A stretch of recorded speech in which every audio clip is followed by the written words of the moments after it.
அரசு பணியை நோக்கி உங்கள் மகிழன் சேனல். இப்படிக்கு அருண். அனைவருக்கும் வணக்கம். மகிழன் சேனல் உங்களை அருண் பேசுகிறேன். இப்போ நம்ம 2 பார்ட் பார்த்துருக்கோம். ஒன்று தமிழ்நாடு பாலிசி நோட் பார்த்துருக்கோம், இன்னொன்று வந்து தமிழ்நாடு எலிஜிபிலிட்டி டெஸ்ட்டோட இந்த லெட்டர் ரைட்டிங் இதெல்லாம் பார்த்துருக்கோம். அது 10 மார்க் 20 மார்க் வரும். நேற்று வந்து ஆஃபீஸ் நோட்டு பார்த்துருக்கோம். இந்த ஆஃபீஸ் நோட்டை பொறுத்தளவுக்கு அந்த நம்பர் இருக்கணும், அந்த பொருள் பார்வை இருக்கணும், அந்த அவங்க சொன்ன எல்லாமே இருக்கணும், எப்படி முடிக்கணும் அந்த ஆணைக்காக இதெல்லாம் கொடுத்துட்டு நோட் எழுதுங்க அப்படின்னு சொல்லி கொடுக்கலாம், இல்லைன்னா லெட்ரு எழுதுங்கன்னு சொல்லி கொடுக்கலாம். அதுக்காண்டி நீங்கள் அதெல்லாம் என்ன பண்ணுறீங்க அப்படின்னா, அதெல்லாம் கொஞ்சம் தெளிவாக எப்படி சொல்கிறது, அதெல்லாம் கொஞ்சம் தெளிவாக பார்த்து வச்சுக்கோங்க. மெத்தடை பார்த்து வச்சுக்கோங்க. ஏன்னா அந்த மெத்தட் படி நம்ம எழுதுனால நம்ம மார்க் போட்டுருவாங்க. அதில் நல்லா பொறுமையாக வாசிச்சுட்டு இந்த இதை சொன்னதை நான் கேட்டிங்க அப்படின்னா, பிடிஎஃப் டவுன்லோட் பண்ணி வாசிச்சுட்டு அந்த சொன்னதை கேட்டிங்க அப்படின்னா உங்களுக்கு ஈஸியாக புரியும். இன்றைக்கி நம்ம என்ன பார்க்க போகிறோம்னா, கவர்மெண்ட் ஆர்டர்ஸ் பார்க்க போகிறோம். இதே பார்க்க போகிறோம் அப்படின்னா, போன வட்டம் குரூப் 2ல் வந்து இந்த கவர்மெண்ட் ஆர்டர்ஸ் ஜிஓ ரெடி பண்ணி கொடுங்க அப்படின்னு சொல்லி தான் கேட்டிருந்தாங்க. நான் ஃபஸ்ட்டு வீடியோவில் சொல்லியிருந்தேன், ஜிஓ தான் கேட்டிருந்தாங்க. அதன் அடிப்படையில் இன்றைக்கி ஜிஓ பற்றி பார்ப்போம். ஏதோ எக்ஸாமில் கேட்குறாங்களோ ஃபஸ்ட்டு முடிச்சுட்டு அப்புறம் மிச்சத்தை பார்ப்போம். இதை பொறுமையாக பார்த்துருவோம்.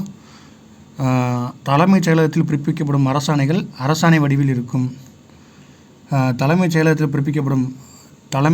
பிறப்பிக்கப்படும் ஆணைகள் வந்து எப்படி இருக்குன்னா அரசாணை வடிவில் இருக்கும். அப்படின்னா அங்கே போடுற ப்ரொசீடிங்ஸ் எப்படி இருக்குன்னா அரசாணை வடிவில் இருக்கும். இதர அலுவலகங்களில் பிறப்பிக்கப்படும் உத்தரவுகள் செயல்முறை ஆணைகள் வடிவில் இருக்கும். இதை பார்த்துக்கணும்.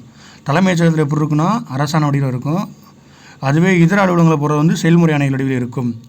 அரசாணைகள் பெரும்பாலும் அந்தந்த துறைகளின் அரசு செயலாளர்களால் அல்லது கூடுதல் அரசு செயலாளர்களால் பிறப்பிக்கப்படும். அரசாணை யார் வெளியிடுறா? அரசு செயலர் அல்லது கூடுதல் அரசு செயலர் பிறப்பிக்கலாம். அரசாணைகள் பெரும்பாலும் தலைமை செயலகத்தில் உள்ள துறைகளில் உள்ள அரசு செயலாளர்கள் அல்லது கூடுதல் அரசு செயலாளர்களால் பிறப்பிக்கப்படலாம். அடுத்து, வரைவின் ஆரம்பத்தில் தமிழக அரசின் முத்திரை மற்றும் தமிழக அரசு என்ற வரிகள் இருக்கும். வரைவோட ஆரம்பத்தில் என்ன இருக்குன்னா தமிழக அரசின் முத்திரை, தமிழக அரசு என்ற வரிகள் இருக்கும். இதற்கு கீழ் சுருக்கம் அல்லது அப்ஸ்ட்ராக் என குறிப்பிடப்பட்டிருக்கும்.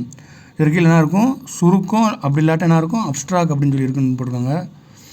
சுருக்கம் இல்லாட்டினா அப்ஸ்ட்ராக் என இருக்கும்னு சொல்லியிருக்காங்க. அதற்கு கீழே இடதுபுறம் அரசாணை எண், நடுவில் துறையின் பெயர், அதில் பிரிவு எண், வலதுபுறம். இது நல்லா பார்த்துக்கிறணும். இதெல்லாம் எதுக்கு போடுறாங்க அப்படின்னா, நம்மளை வந்து ஒரு கொஸ்டின் பண்ணி கொடுத்துட்டு ஒரு அரசாணை ரெடி பண்ணி கொடுங்க அப்படின்னு சொல்லிட்டு தமிழ் எலிஜிபிலிட்டி எக்ஸாமில் கேட்பாங்க.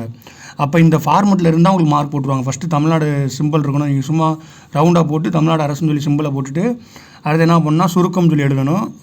தமிழக அரசு வரிகள் இருக்கும், சுருக்கம் இருக்கும். அடுத்து வந்து இடதுபுறம், அதோட லெஃப்ட் ஹேண்ட் சைடு வந்து அரசாணை எண் இருக்கும், GOMS நம்பர்னு சொல்லி இருக்கும். நடுவில் வந்து துறையின் பெயர் இருக்கும், மேலே துறையின் பெயர் இருக்கும். அதில் பிரிவு எண். வலதுபுறம் என்ன இருக்குன்னா துறையின் பெயர், அதில் பிரிவு எண். வலதுபுறம் என்ன இருக்குன்னா 4 ஆகிய எழுதப்பட்டிருக்கும்.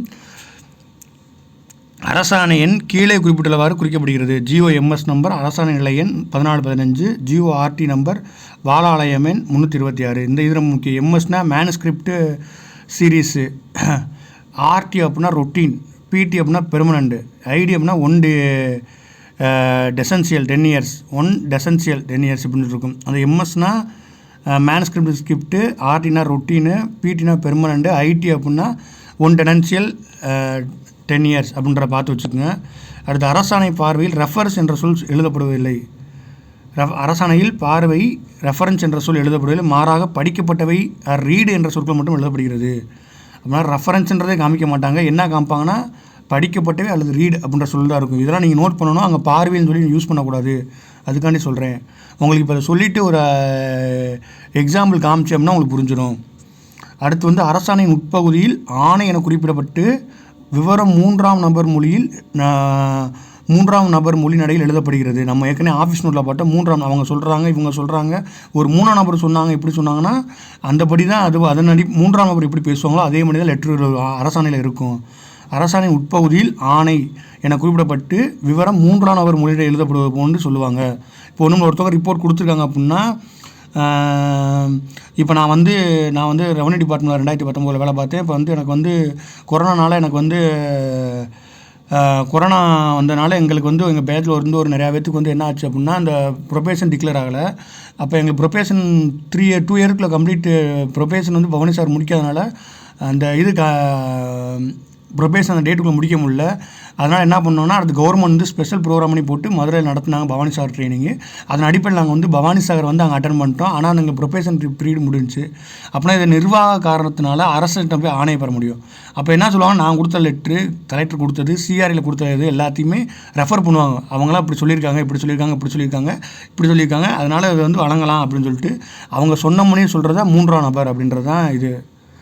அடுத்தது அரசாணை உட்பகுதியில் வந்து டெக்ஸ்ட்டு ஆணை பார்த்தாச்சு. வெறும் 3ஆம் நபர் எழுதணும். இறுதியில் by order of the governor இந்த இருக்கணும். By order of the governor எழுதப்பட்டு வலதுபுறம் அரசாணையின் ஒப்புதல் செய்யும் அலுவலரின் பதவி பெயர் குறிப்பிடப்பட்டிருக்கும்.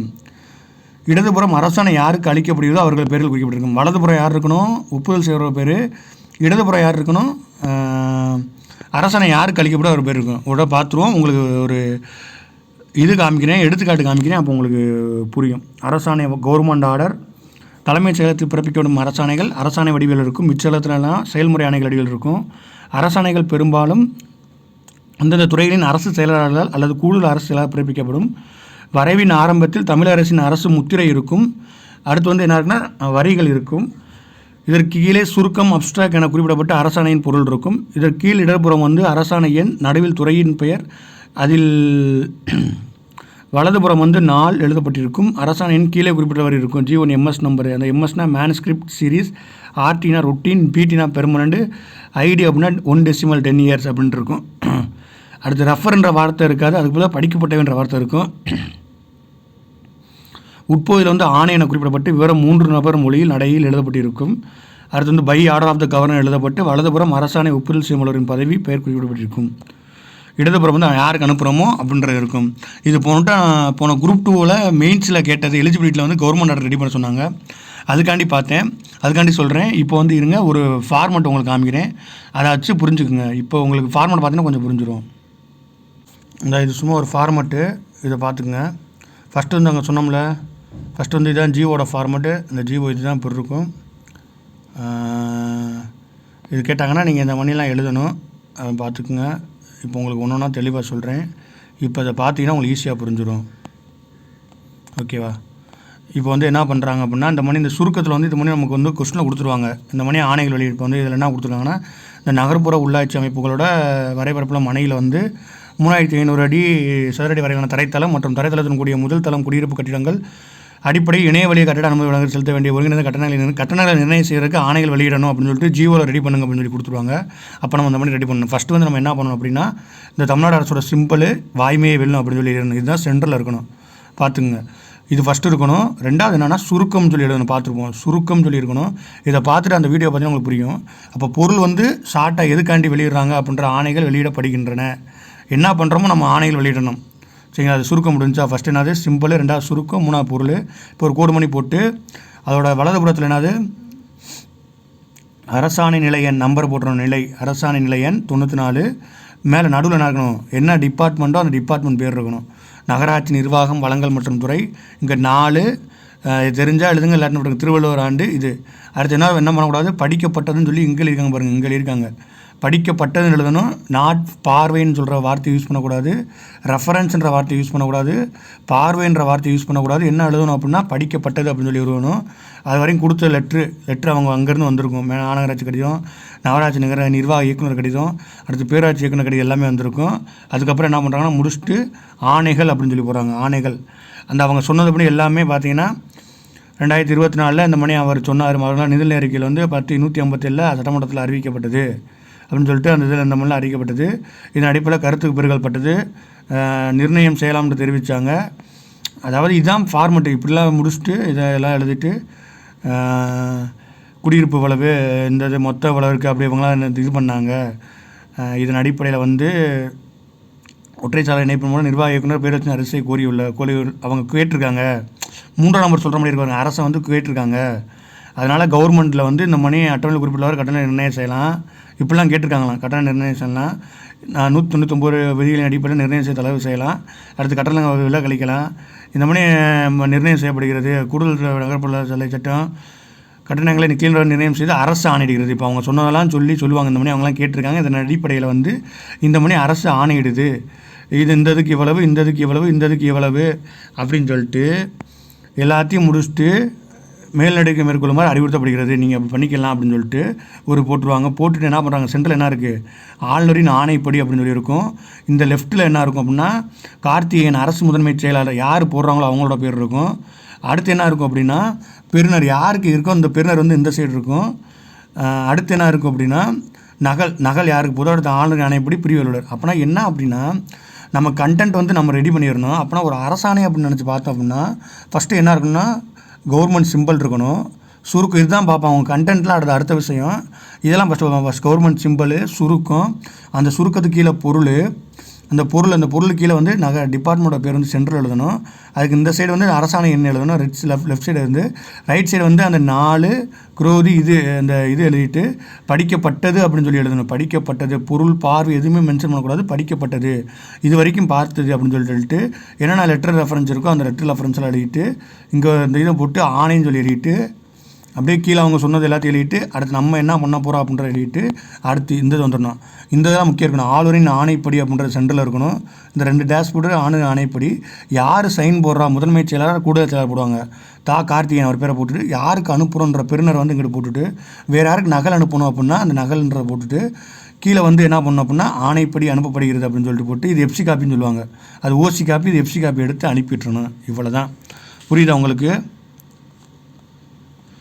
இதுதான் ஃபார்மெட்டு. நல்லா புரிஞ்சுக்கோங்க. எக்ஸாமில் கேட்பாங்க, நீங்கள் வந்து ஈஸியாக போட்டுடலாம். சரியா? புரியலை அப்படின்னா அந்த வீடியோ அந்த பிடிஎஃபை பாருங்கள். பார்த்துட்டு இந்த இதை பார்த்தீங்கன்னா உங்களுக்கு புரியும். இந்த மாடல் தெரிஞ்சுக்கிட்டால் போதும், கண்டென்ட் தேவையில்லை. இந்த மாடல் சிம்பிள், சுருக்கம், டிபார்ட்மெண்ட் பேர் நடுவில் வரணும், இங்கிட்ட அரசாணை என்ன, இங்கிட்ட 4. ஓகேவா? அதே மாதிரி கீழே வந்து இந்த நம்பர்லாம் பார்த்துங்க எங்கே போட்டிருக்காங்க முதற்கொண்டு எல்லாத்தையும் பார்த்துக்கணும். மேலே போட்டிருக்காங்க நம்பர், கீழே போட்டக்கூடாது. மேலே நம்பர் போட்டிருக்காங்க, ஃபைல் நம்பர் மேலே போட்டிருக்காங்க. ஒன்று முக்கியம், 5ஆம் நம்பர் எப்படி போட்டிருக்காங்க முதற்கொண்டு பார்க்கணும். நம்பர் எப்படி போடக்கூடாது, இப்படி போட்டிருக்காங்க, நம்பர் இப்படி போட்டிருக்காங்க 4, அடுத்து என்னது 3, கீழேயும் போட்டிருக்காங்க கண்டினியூஸ். இந்த இப்படி போட்டாங்கன்னா கீழே தொடர்ச்சி ஆகுது அப்படின்னு சொல்லியிருக்கோம். 3 இப்படி தொடர்ச்சி ஆகிருக்கு. 4ஆம் பேஜ் பின்னாடி வருது, அடுத்து 5ஆம் பேஜ் வருது, அடுத்து 6ஆம் பேஜ் வருது, அடுத்து 7ஆம் பேஜ் வருது, அடுத்து 7ஆம் பேஜ் வருது, அடுத்து வந்து இவ்வளோ வருது அப்படின்னு சொல்லிட்டு கொடுத்துருக்காங்க. இது வரைக்கும் தான் நம்ம ரெஃபரன்ஸு. இது இந்த அவங்க அனுப்புனது எல்லாத்தையும் அனெக்சர் இதெல்லாம் தேவையில்ல. இதை பார்த்துங்க, இவ்வளோ தான். ஓகேவா? சரி, ஜிஓ பார்த்துக்குங்க. எது டவுட் இருந்தால் கமெண்ட் பண்ணுங்கள். நன்றி, வணக்கம். உங்கள் மகிழஞ்சன் வந்து அருண்.